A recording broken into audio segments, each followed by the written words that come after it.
Okay, this question is a weird question, I think.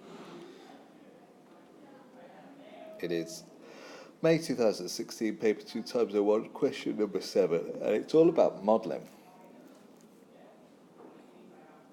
So we've got data about rowing competitions with one person rowing and 2 people rowing, and these are the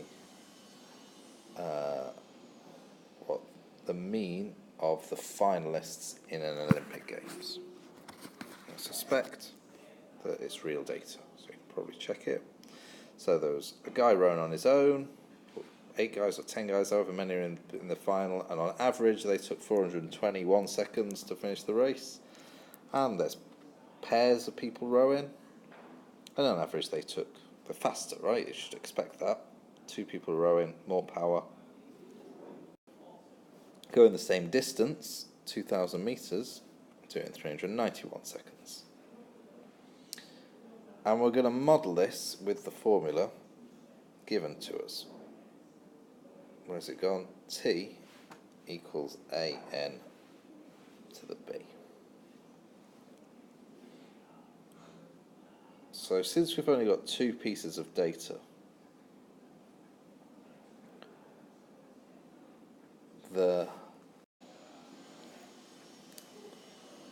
the only way we can find A and B is by solving simultaneously.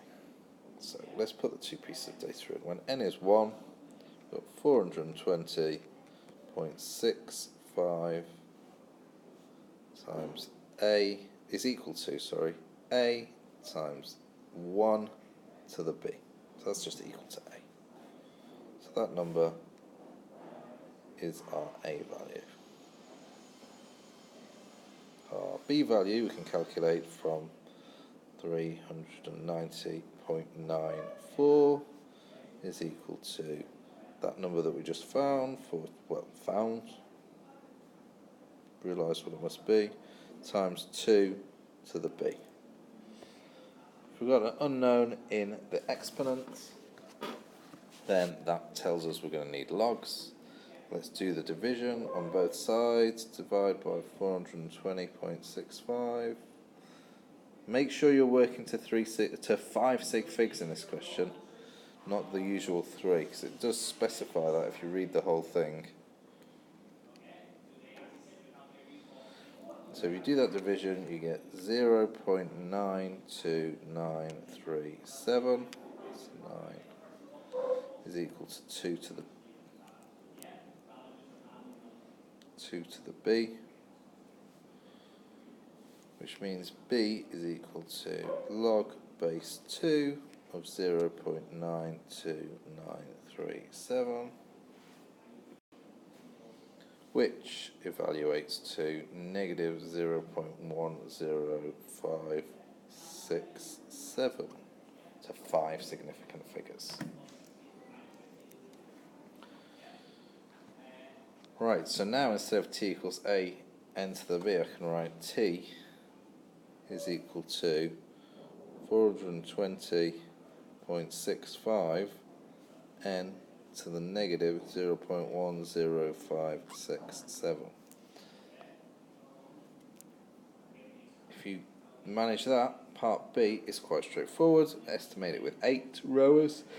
We'll just do n equals 8.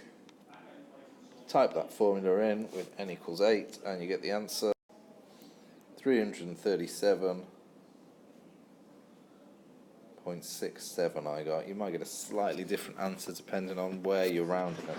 But it should be something close to that. And then we can take that number and use part C.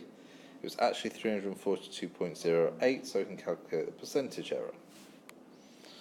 So 342.08 minus 337.67 divided by 347.08. Do that calculation, will give us a percentage of 2.71%. Okay, which is pretty good. And that pretty goodness is relevant for part C.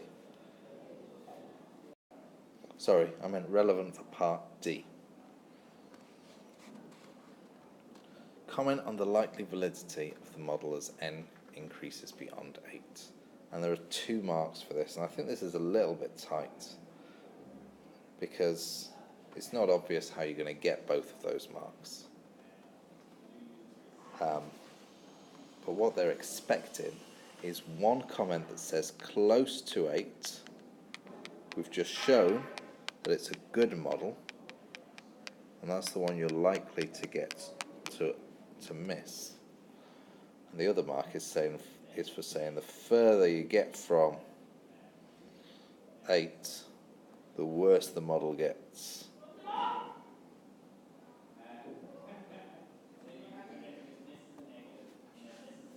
So the blue one I think is obvious, the red one not so much.